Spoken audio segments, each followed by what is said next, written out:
KBR news కి స్వాగతం. Coffer dam లేకుండా ప్రాజెక్టు కట్టగలుగుతామా అని కూడా చర్చలు జరిగాయి. కాదు, సేఫ్టీ ఉంది, ప్రాబ్లమ్స్ ఉన్నాయి. కాఫర్ డ్యామ్ కూడా పర్మనెంట్ కాదు.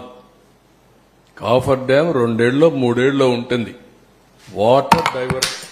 వాటర్ డైవర్షన్కే కాఫర్ డ్యామ్. ఆ డైవర్షన్ 2 ఏళ్ళలో అది కూడా వీక్ అవుతుంది. తర్వాత అది కూడా దాని లైఫ్ కూడా 4-5 ఎన్నేళ్ళు అండి? ఇది 3 years 4 years 3 to 4 years అంతే. కాఫర్ డ్యామ్ లో 3 to 4 years. అంత లోపల డయాఫామ్ వాళ్ళు వేసుకుని దానిపైన ఈసీఆర్ఎఫ్ కట్టి మొత్తం పూర్తి చేస్తే స్టెబిలైజ్ అయిపోతుంది ప్రాజెక్ట్. ఇది బాధాకరమైన సంఘటన. అందుకే ఫస్ట్ పేపర్ అతి సున్నితమైన ప్రాజెక్ట్, రాష్ట్రానికి జీవనాడి. ప్రజలకి ఈ ప్రాజెక్టు పూర్తయింటే చాలా సౌత్ ఇండియాలో నీటి సమస్య అనేది లేకుండా చేయడమే కాకుండా వేరే రాష్ట్రానికి మనం నీళ్లు ఇచ్చే పరిస్థితి వచ్చేది. అటు తమిళనాడుకు తాగునీరు గాని, ఒకవేళ తెలంగాణకు నీళ్లు ఇచ్చే పరిస్థితి వచ్చేది. నేరుగా నాగార్ సరస్సు తీసుకుపోగలిగితాయి. లెఫ్ట్ మెయిన్ కెనాల్ ద్వారా గ్రావిటీతో తెలంగాణకు నీళ్లు వస్తాయి. ఒకప్పుడు తెలంగాణలో నేను ముఖ్యమంత్రిగా ఉన్నప్పుడు మీరు చూస్తే లెఫ్ట్ మెయిన్ కెనాల్ నల్గొండకు వచ్చి, ఖమ్మానికి వచ్చి, ఇక్కడ తిరువూరుకు వచ్చి, అక్కడి నుంచి నూజివీడుకు వచ్చి ఈ చింతలపూడి వరకు ఈ ఏరియా అంతా వచ్చేది. నూజివీడు వరకు వచ్చేది. నేను ఒకేసారి డిఎస్పీలని, ఆర్డీఓల్ని మొత్తం ఎస్కార్టింగ్ పెట్టి వాటర్ పుష్ చేశాను. ఒక్కసారి నీళ్లు తీసుకురాగలిగాను. దానికి కౌంటర్గానే ఈరోజు చింతలపూడి ప్రాజెక్టు పెట్టాం. లెఫ్ట్ మెయిన్ కెనాల్కు వచ్చే ఆయకట్టు అంతా కూడా చింతలపూడి లిఫ్ట్ ఇరిగేషన్ ద్వారా ఇవ్వాలని.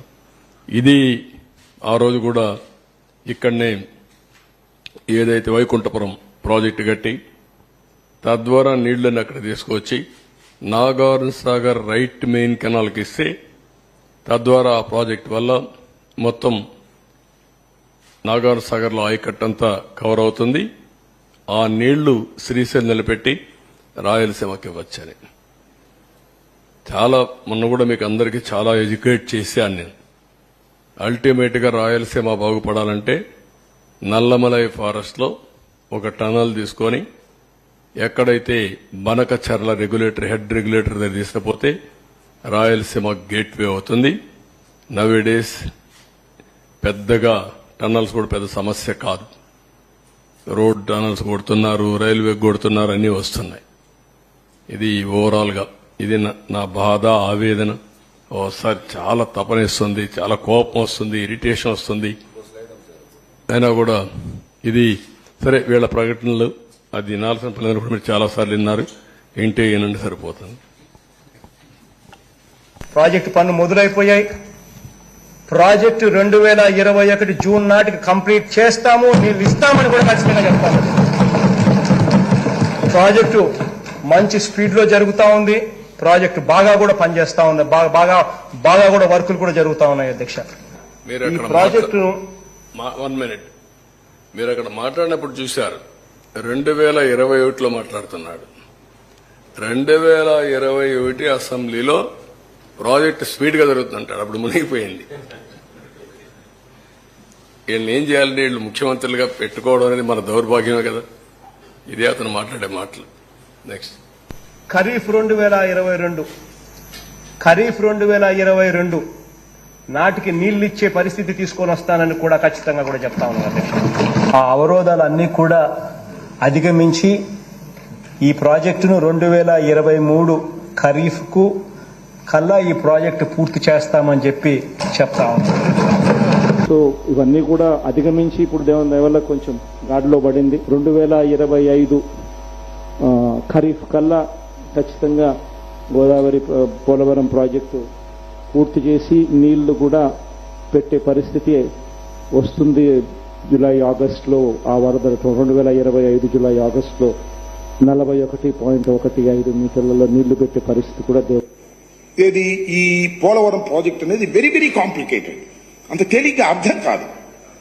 ఏంటి అంత అర్థం కాదని గట్టిగా చెబుతున్నారంటే నాకు అర్థం కాలేదు. కాబట్టి నేను అనేక సార్లు విజిట్ చేసి స్టడీ చేసి అనేక మంది అడ్వైజర్తో మాట్లాడిన తర్వాత నేను నిర్ణయం తీసుకున్నా, ఇది ఇప్పుడు పూర్తయ్యేది కాదు అని చెప్పిన మొదటి వ్యక్తిని నేను. విన్నారు కదా ఎంత హాస్యం అయిపోయిందో. ఓకే, ఒక సెకండ్, వన్ మైక్.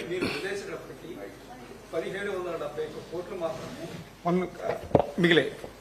వీళ్ళు రివర్స్ టెండర్లో పిలిచినప్పుడు 1548.13 కోట్లకి మేఘాకి ఇచ్చారు. సో వాళ్ళు పనులు అప్పుడు వీళ్ళు దాదాపు 600 కోట్లు మిగిల్చామని డప్పాలు కట్టారు. ఇప్పుడు ఈ కొట్టుకుపోవడం వల్ల 20,000 కోట్ల నష్టం ఏర్పడింది. దీనికి బాధ్యత ఎవరు వహిస్తారు? మీరే ఫిక్స్ చేయాలి. అంటే నేను అడిగేది సీరియస్గా అడుగుతున్నా, ఎందుకంటే ఎవరు పాపం చేశారో వాళ్ళు అదే దాన్ని ఏ విధంగా ఫిక్స్ చేయాలి ప్రజలందరూ ఆలోచించాలి. అక్కడ చర్యలుంటే యాక్షన్ కూడా తీసుకోవడం చాలా అవసరం. అదర్వైజ్ ఒక వ్యక్తి రాష్ట్రానికి ఇంత నష్టం చేయడం చాలా దుర్మార్గం. ఇది ట్యాక్స్ పేయర్స్ మనీ, ఎవరు ఖర్చు పెట్టినా. మీరు నేను ట్యాక్స్ కడితే ఆ డబ్బులే ఖర్చు పెడతాం. ఇది బాధ్యతారాహిత్యం. మీరు చెప్పింది కరెక్ట్, అది చాలా దుర్మార్గం. ఇప్పుడు కేంద్రం 15,511.13 కోట్లు ఇవ్వడానికి సిద్ధమైంది. కేబినెట్లో నోటు కూడా రెడీగా ఉంది. దాని మీద మీరు ఏమైనా పర్సూ చేస్తారా? నేను పర్సూ చేయడం డెఫినెట్గా చేస్తాను. ఒకటి టెక్నికల్ గా వేర్ ఆర్ వి, నేను మీకు చాలా స్పష్టంగా చెప్పాను. 33% డయాఫామ్ వాల్ డ్యామేజ్ అయింది 3-4 ప్లేసెస్ లో. అవి కూడా రింగ్ బండేసి సరిపోతుందని చూపించారు నాకు, రింగ్ ఫెన్సింగ్ కింద. ఒక వర్షన్ ఆ 3-4 ప్లేస్లే కాదు, ఇంకా ఎక్కడ ఉండొచ్చో మేము డెఫినెట్ గా చెప్పలేమంటున్నారు. దాని ఎస్టిమేషన్ మీకు చెప్పాను. అది అయిన తర్వాత రెండోది, కాఫర్ డ్యాముల ద్వారా లీక్ అవుతుంది వాటర్, ఇంకా స్వీపేజ్ ఉంది. అది యాక్సెప్టబుల్ లెవెల్ కంటే స్వీపేజ్ ఎక్కువ ఉంటే అది రెక్టిఫై చేయకుండా ప్రాజెక్ట్ ముందుకు పోలేదు. సేఫ్టీ గానీ ఫ్యూచరిస్టిక్ ఇవన్నీ అది ఇంకా తేలలేదు. ఈ రెంటికే ఇప్పుడు కమిటీ యుఎస్ఏ నుంచి 2 ఎక్స్పర్ట్స్ వెళ్ళేశారు. ఇప్పుడు ఇక్కడుండే ఇంజనీర్లు కూడా రిస్క్ తీసుకోవాలంటే భయపడే పరిస్థితికి వచ్చారు. రిస్క్ తీసుకోవట్లేదు, వాళ్ళు కూడా భయపడుతున్నారు. ఒక దుర్మార్గుడు చేసిన పనికి మనం కూడా బలైపోతామేమో, మనకెందుకు వచ్చింది అని వాళ్ళు కూడా భయపడే పరిస్థితికి వచ్చారు. అంటే బాధ్యత తీసుకోవాల్సిన వ్యక్తులు బాధ్యత తీసుకుని, అందుకే ఒక మాట చెప్పాను, మీకు తెలిసి మీకు డ్యామేజ్ కనబడుస్తా ఉంది, తెలియకుండా బ్రాండ్ గాని డ్యామేజ్ గాని విపరీతంగా ఉండబోతుందని నేను ఎలక్షన్ ముందే చెప్పాను. సార్ ఇప్పుడు 2020లో డయాఫ్రామ్ వాళ్ళు దెబ్బతింటే ఇప్పటిదాకా కూడా సొల్యూషన్ కనుక్కోలేదు. ఈ 3 ఏళ్లలో వీళ్ళ ఫెయిల్యూర్ చాలా దారుణంగా ఉన్నట్టు కదా సార్.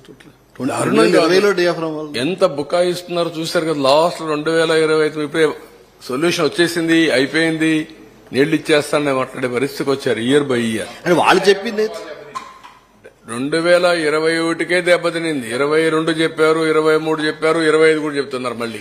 అసలు వాళ్ళు చెప్పిందేమో 2019లోనే దెబ్బతింది అని చెప్పి ఒక పక్క ప్రాజెక్టు పనులు చేస్తా ఉన్నారు. 2020లో దెబ్బతింటే ఇప్పటిదాకా సొల్యూషన్ కూడా కనుక్కోలేకపోయారు. అదే నేను మీకు ఒకటే గుర్తుపెట్టుకోండి, వాళ్ళు ఏం చెప్పారు, ఎక్స్పర్ట్స్ అందరూ కూడా చెప్తే వాళ్ళందరూ తెలుగుదేశం వాళ్ళు, ఇంకా అపోజిషన్ వాళ్ళు. ఎవడైనా వీళ్ళు మీరు తప్పు చేస్తున్నారు అంటే వాళ్ళ మీద పడిపోవడం, విరుచుకు పడిపోవడం. ఈవెన్ పత్రికల వాళ్ళ మీద కూడా అలాగే పడ్డారు. మీడియా అందరినీ ఇదే పద్ధతి పెట్టారు. సరే ఇప్పుడు సార్ అంటే బోత్ రెండు ఉన్నాయి, ముందు టెక్నికల్ తర్వాత ఫైనాన్షియల్. సార్ మీరు సార్, ఇప్పుడు 50 చెప్పినట్టు వాళ్ళు కట్టడానికి 3 సీజన్లు 4 సీజన్లు పడితే ఇక మరి ఈసీఆర్ఎఫ్ డ్యామ్ ఎప్పుడు కట్టగలుగుతారు? That is the biggest challenge. ఇప్పుడు నేనేమంటానంటే, ఎప్పుడైతే డయాఫామ్ వాల్ పేర్లలా ring fencing, okay, coffer dam లో స్వీపేజ్ ఏంటి, ఈ రెండు చేయాలంటే వాళ్ళకు 1 year టెన్యూర్ ఇచ్చారు. ఎవరికి యుఎస్ఏ నుంచి వచ్చిన 2 ఎక్స్పర్ట్స్, కెనడా నుంచి వచ్చిన 2 ఎక్స్పర్ట్స్ కి 1 year ఎవ్రీ మంత్ 10 days ఉండి అధ్యయనం చేసి రికమెండేషన్లు ఇవ్వని. వాళ్ళు ఎన్ని రోజుల్లో సొల్యూషన్ కనుక్కుంటారో మనకు తెలియదు. అది అయిన తర్వాత మళ్ళా మీరు చెప్పేది, ఇక్కడ మీరు గుర్తుపెట్టుకోవాల్సింది డిసెంబర్ నుంచి మే వరకే పనులు, జూన్ నుంచి డిసెంబర్ వరకు, నవంబర్ వరకు నో వర్క్స్. ఫ్లడ్ ఉంటుంది, ఫ్లడ్ ఉన్నప్పుడు పనులు లేవు. కాఫర్ డామ్స్ పనిచేస్తుంటే మనకి స్పేస్ దొరికింది కదా సార్. కాఫర్ డామ్స్ కూడా పాడయ్యాయి. ఇప్పుడు కాఫర్ డ్యామ్లు పోయినాయి, డయాఫామ్ వాల్ పోయింది. సార్ ఇప్పుడు 55,000 కోట్లు మన అంచనా సార్. DPR2 మీరు 2019కి ఇప్పుడు ద్రవ్యోళం ప్రకారం ఇన్ఫ్లేషన్ ప్రకారం 38% పెరుగుతున్నారు. అంటే చాలా కాస్ట్ చాలా అప్పటికిప్పటికి 38 అని ఇచ్చారు మా వాళ్ళు. దాన్ని నేను ఇంకా ఇది ఊరికే రఫ్ గా ఈ రోజు చెప్తే ఇచ్చారు కానీ అది కరెక్ట్ ఫిగర్ కాదు. అందుకే నేను దాన్ని మాట్లాడడం లేదు. ఎంత నష్టం జరిగింది అంతవరకే నేను చెప్పగలుగుతున్నాను. సార్ ఇది రెక్టిఫై చేయడానికి ఎంత టైం తీసుకుంటుంది, ఈ ప్రాజెక్ట్ పూర్తి కావడానికి ఎంత టైం తీసుకుంటుంది సార్? అంటే నేను ఒకటే చెప్పాను మీకు, 2 seasons minimum diaphragm wall minimum. అది రెక్టిఫికేషన్ కావచ్చు, రింగ్ ఫెన్సింగ్ కావచ్చు, 2. అది అయిన తర్వాత కాఫర్ డ్యామ్ టెక్నికల్ డీటెయిల్స్ అన్ని ఫైనలైజ్ కావాలి.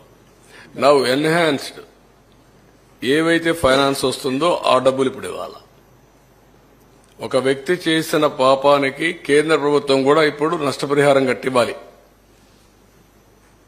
వాళ్ళు కూడా. ఇవన్నీ వేరియస్ యాంగిల్స్ లో వచ్చిన ఇబ్బందులు అనమాట. డయాఫ్రమ్ వాళ్ళు కూడా డిఫరెంట్ రిపోర్ట్స్ ఇస్తున్నారు కదా సార్. కొంతమంది ఏమో కంప్లీట్ దీనికి వెళ్ళాలంటున్నారు, కొంతమంది ఏమో రింగ్ ఫెన్సింగ్. అదే వాళ్ళు అనేది ఏంటంటే ఇవి జరిగాయి. అది కూడా ఎక్స్పర్ట్స్ కమిటీ. ఎవరంటే ఎక్స్పర్ట్స్ కమిటీ చేసింది? ఎన్హెచ్బిసి చేసింది sir. Hydro power project, hydro power corporation చేశారు. వాళ్ళు ఇచ్చారు ఆ రిపోర్టు. అది కరెక్టా, ఎగ్జాక్ట్ రిపోర్టా? అందుకే కొంతమంది డౌట్ ఏంటంటే ఓకే బెటర్ టు గో మొత్తం పోతే 990 కోట్లు, చేసింది పని 446 కోట్లు, రింగ్ ఫెన్సింగ్ 447 కోట్లు, ఇంకా 1 కోటి ఎక్కువ అవుతుంది. ఇప్పుడు ప్రాజెక్టులో తప్పు అన్ని చోట్ల ప్రాజెక్టులు ఫెయిల్యూర్ ఉన్నాయి, ఇరిగేషన్ అంతా పడుకుంది సార్. ఎవరైతే తప్పులు చేస్తారో అధికారులే ఇంకా కొనసాగుతున్నారన్న చర్చ బయట డిపార్ట్మెంట్ లోనే ఉంది. మరుస ఏముంది తేవాలి? వాళ్ళు చెడగొట్టారు. వీళ్లే కదా ఎప్పటి నుంచో ఉండేది. యథా రాజా తదా ప్రజ. అంటే దీంట్లో ప్రధాన దోషి అవుతాడు సార్. ప్రధాన దోషి ఇంటికి పంపించారు. ప్రధాన దోషిని పంపించేశారు. ఆయన పోతే పోయాడు. దోషం ఏం చేస్తారు? చేస్తారు అంటే వాళ్ళు అందుకనే కొంతమందిని మార్చాం. ఇంకెంతమందిని మార్చాలి? ఎవరెవరిని మార్చాలి? మారిస్తే ఎవరెవరు ఉన్నారు? అంటే ఈ రివర్స్ టెండర్ పిలిచిందంతా అది ఇచ్చినంత. దాసు ఎక్కడికో వెళ్ళిపోయాడు కదా, ఎప్పుడు వెళ్ళిపోయాడు కదా. దాసు పోయాడు, ఇంకో దాసుడు పోయాడు, మిగిలింది మనమే కదా ఇక్కడ. దాసు ఎక్కడ ఉన్నాడు? ఎప్పుడో రిటైర్ అయిపోయాడు, తెలంగాణకు పోయాడు. తెలంగాణ పోయాడు, అక్కడ అడ్వైజర్ గా ఉన్నాడు ఇప్పుడు. సరే ఈ హైట్ మీద కూడా కొద్దిగా రివర్స్ టెండరింగ్ పిలిచింది ఆ సమయంలో పిలిచింది అతను. అప్పటి వరకు ఉన్నది ఇతను, ఇప్పుడు మొన్న ఉన్న అతను. ఇతను తీసేసి శశిభూషణ్ మళ్ళా తీసుకొచ్చారు. సార్ ప్రాజెక్ట్ హైట్ కి సంబంధించి కూడా ఒక డిస్ప్యూట్ ఉంది కదా సార్, దాది అది రాజీ లేదు. అది 45.67 రావాల్సిందే. 45.72 రావాలి. 41.57 పెడుతున్నారు వీళ్ళు. అది యాక్సెప్టబుల్ కాదు. కంటూర్ ప్రస్తుతానికి వాళ్ళ ఉద్దేశం ఏంటంటే ముందు కట్టేసి తర్వాత బెంజాని. ఆల్రెడీ కట్టేశారు కదా, మీ టైంలోనే కట్టేశారు. అది ప్రాజెక్ట్ స్పిల్వే అయిపోయినాయి. ఇప్పుడు ఓన్లీ ఈసీఆర్ఎఫ్ కట్టాలి, అంతవరకే. అది అయిపోతే నీళ్లు పెడతాం, నీళ్లు పెడితే ఆటోమేటిక్ ఇవ్వాలి. ఈ ప్రాజెక్ట్ కాస్ట్ తోటి పాటు R&R కూడా పెరిగిపోతుంది కదా సార్ ఇన్ఫ్లేషన్ తోటి. పెరిగితే కదా. అది ఎంత పెరుగుతుంది ఎస్టిమేషన్ సార్? ఇదే 30% 20% ఇన్ఫ్లేషన్ కదా, అన్నిటికీ ఉంటాయి కదా. మనం అనుకున్న ప్రకారం వస్తాయి. పీడీఎఫ్ అన్ని వస్తాయి. R&R package plus land acquisition. Last 5 years గా నిర్వాసితులు బాగా ఇబ్బంది పడుతుంది సార్. ఎగువగా పడడం వల్ల వరద ఉండిపోతుంది. వాళ్ళు చాలా ఇబ్బంది పడుతున్నారు. రాబోయేదేమో ఫ్లడ్ సీజన్, ముందు దాని మీద కూడా దృష్టి పెట్టాల్సిన అవసరం. కొంతైనా రిలీఫ్. వాళ్ళు కూడా వాళ్ళ సమస్య చూస్తే చాలా బాధేస్తుంది. ఎందుకంటే నీళ్లుంటాయి, ఆ ఊర్లో ఉన్నారు, అక్కడే ఉండి దోమలు ఇవన్నీ అన్ని సమస్యలు. కానీ రీహాబిలిటేషన్ ఇవ్వరు. వాళ్ళు వెళ్ళిపోవాలంటే కాపలా కాసుకుని అక్కడే కూర్చున్నారు బాబు, ఏమి చేత కాకుండా, ఏం చేయలేక. మీరు 104 సార్లు రివ్యూ చేశారు, 31 సార్లు వెళ్ళారు, మొన్న వెళ్ళారు. మీ ఫీలింగ్స్ ఎలా ఉన్నాయి? ఇంకా ఏడవంది ఒకటే రియల్ గా చెప్తున్నా. That is my feeling. I'm deeply involved in this project. దాదాపు మీతో పాటు నేను కూడా వచ్చాను ఆ టైంలో. మీరు మీడియా వాళ్ళు వచ్చారు. రోజు రోజుకి దాన్ని ఒక ఆశ కల్పించాం. రాష్ట్రంలో చాలా మంది చూశారు. చాలా ఆవేదన, బాధ, ఆషామాషే కాదు, తలుచుకుంటే మాత్రం చాలా బాధేస్తుంది. ఏదైనా సరే ఒక వ్యక్తి ఓకే హైదరాబాద్ లో ఒక హైటెక్ సిటీ కట్టాం, ఒక 10 మీటింగ్లు పెట్టుకున్నాం, కట్టాం. ఒక ఔటర్ రింగ్ రోడ్ వేసి దేవాంశ్ కూడా వచ్చాడు కదా సో అతను అంటే ఫ్యూచర్ కి జ్ఞాపకం ఉంటుందనే ఉద్దేశంతో చిన్న కుర్రాడిని నడిపించాం. సగం దూరం వచ్చి నడవలేనంటే వాళ్ళు తీసుకొచ్చారు ఆ టన్నల్. అందరికి ఓపెన్ చేశాం ఆ ప్రాజెక్ట్ ని, వచ్చి చూడమని చెప్పి పెట్టాం. అంటే ఇది ఎప్పుడో ఒకసారి వచ్చే అవకాశం కదా ప్రాజెక్ట్ అనేది, మళ్ళీ మళ్ళీ కట్టలేరు కదా.